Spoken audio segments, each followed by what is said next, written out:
War Room Sports, www.warroomsports.com. What? Ain't no more to it.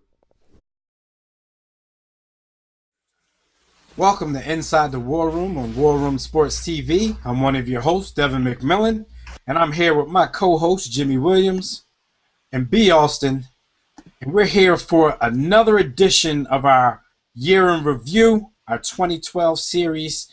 Fellas, let's talk about the Olympics. It's always an exciting time, you know, when it's an Olympic year, and 2012 was definitely that. We had some great stories going into the Olympics. You had the swimming competitions between Phelps and Lochte. They tried to make that a rivalry before, you know, the Olympics even started. You had the track and field with Usain Bolt and the Jamaicans versus the Americans, even on the female side. So what are some of the things that you guys remember from the 2012 Olympics that made it stand out and, you know, for a great sports year? Y'all? Well, obviously, the track and field captured my interest. They tried to make it a rivalry, but whenever you have Usain Bolt involved, it's not a rivalry because my man runs animal times, as I've been quoted as stating. So the Jamaicans had an unfair advantage there. Really enjoyed seeing Serena Williams do her thing in an Olympian's fashion. USA women's volleyball. Tremendous, man. I don't know if you guys had an opportunity to watch the volleyball team, but I was just wishing to see them succeed, and they did. Yeah, I mean it was definitely an Olympics filled with fireworks. Going back to the track and field, as you stated, Usain Bolt is one of, if not the greatest sprinter of our time, and just like in Beijing, he just put on another show. He defended his titles in the 100 to 200, and the Jamaicans, of course, won the 4x100 meter relay, which, in my opinion, was actually a little more competitive than I thought it would be. But, you know, once they got to that anchor leg with Usain Bolt running that, then the Jamaicans just basically stole the show on that one. Can we agree? Can we agree to call him Usain Horse? Yo, I'm not going there. Yo, what's the dude's name? What's the boy's name that is for the Jamaicans that comes in second in every race?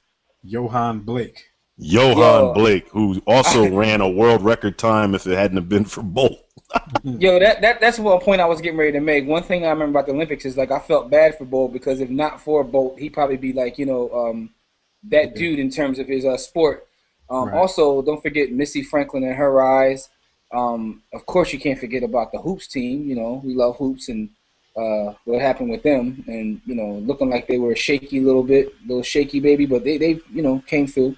Right. Jimmy, speaking of Johan Blake, remember he had won all of the races in the qualifying, you know, in the Olympic qualifiers. So a lot of people thought like, oh, Bolt may be done, but I think dude was just jogging in those races. Yeah, dude ran a 10.3 to get to the Olympics. Speaking of Usain Bolt, so he basically just chilled. He jogged to the Olympics and then turned it on.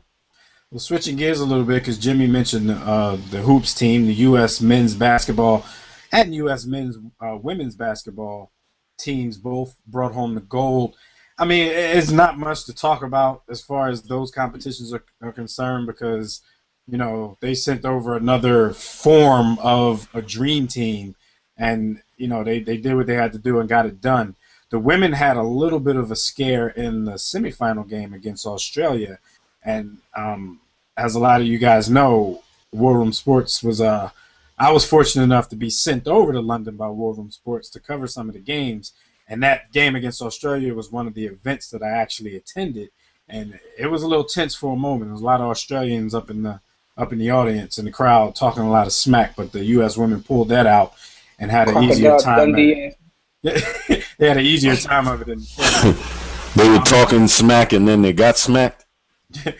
Also, congratulations to the U.S. women's soccer team who also brought home the gold. I was another event that War Room Sports sent me to cover, and I was, you know, it was good being in Wembley Stadium with you know, 80,000 people watching a gold medal game. Like that was the only gold medal contest I got to see, ever in life. So that was pretty cool.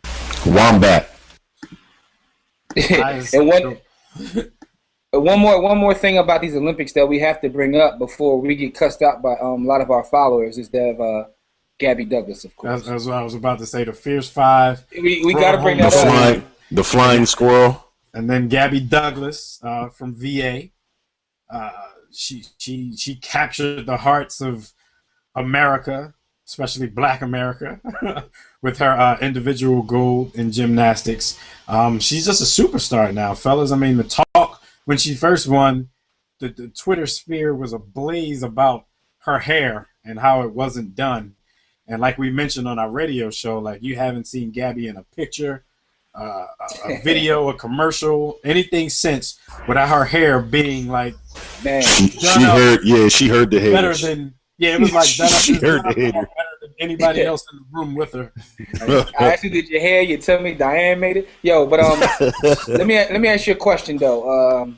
With all these stories, and there are a lot of stories, from swimming to the basketball to the Gabby Douglas to the track. What is the one lasting thing you personally that you'll remember? I know, Devin, yours will be a little bit different than ours because you were actually out there covering it for us. Oh, yeah. But what will be the one lasting thing? Because it seems though in the Olympics, there's always one lasting thing that sticks out in your mind. So what would that be for you personally? Well, like you said, I mean, I was out there, and that's a lasting memory, just being there, traveling up and down the city on the subway. I mean, London, I think, did a really good job.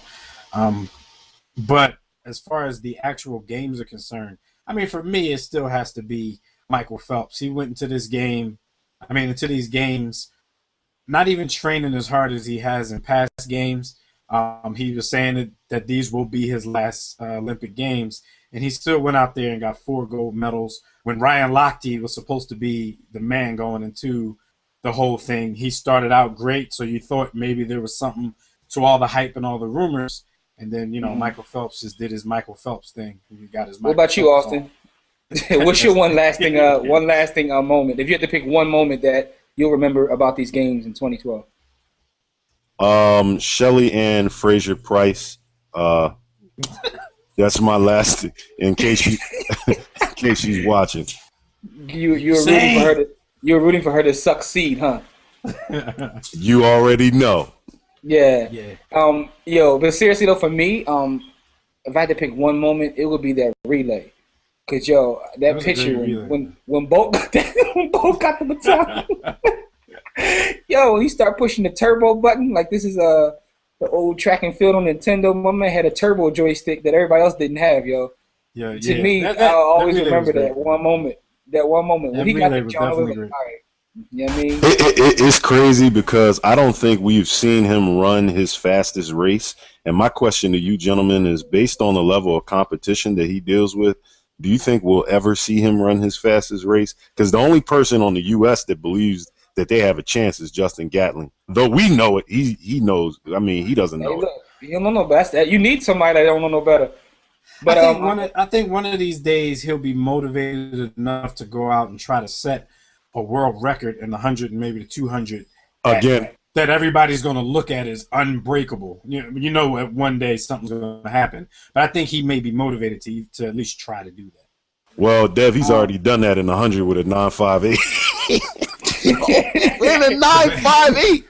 Yeah, he runs car times. Yeah, but the fact that he's done that already, and you're still sitting here saying you don't think he's run his fastest race, I think something has to motivate him to run as fast as he might. I think this. Hold up, though. I think what Austin is saying, the only time we'll see him run his fastest race is if he lines up against like a cheetah. Yeah. You know what I mean, or like a Jaguar or something like that. My car can't beat him in 100 meters. Well. What about the Ferraris that we bought the day before? Oh yeah, I mean that's my. I'm talking about my daily driver. Oh, you're not talking about the ones that we're trying to get rid of illegally right now. My bad. Yeah, if you need to cop a Berlinetta, come holler at me. But those were the Olympics, though. You know what I mean? Yeah. So that was one of the great things in 2012. I don't know how you guys feel every 4 years when they come around, but I'm like a kid in a candy store when the Olympics come around, man. Absolutely. Absolutely. I can't wait It is. till I can't wait till another 4 years, and it's in Rio, so we all need to be going down there. No comment. I don't need to be in Rio. Man. No comment. I love you, Lisa. I love you, Lisa. No comment. All right, so this has been another episode of Inside the War Room with Jimmy, Devin, and B. Austin. Catch us on the next one because we're doing our series on the 2012 in review. So we'll be talking about some more things like LeBron James's year and a few other things that happened in 2012. And how so far of course, his hairline went back. check us out at warroomsportstv.com. Watch and like all of our videos. Leave comments. Start up a dialogue. And check us out everywhere else, warroomsports.com. Until next time, everybody, don't accept mediocrity and be steadfast in the war against ignorance. We out of here. Kuwait is the war room with 5 nights at the round table. 5 Philly guys diversified.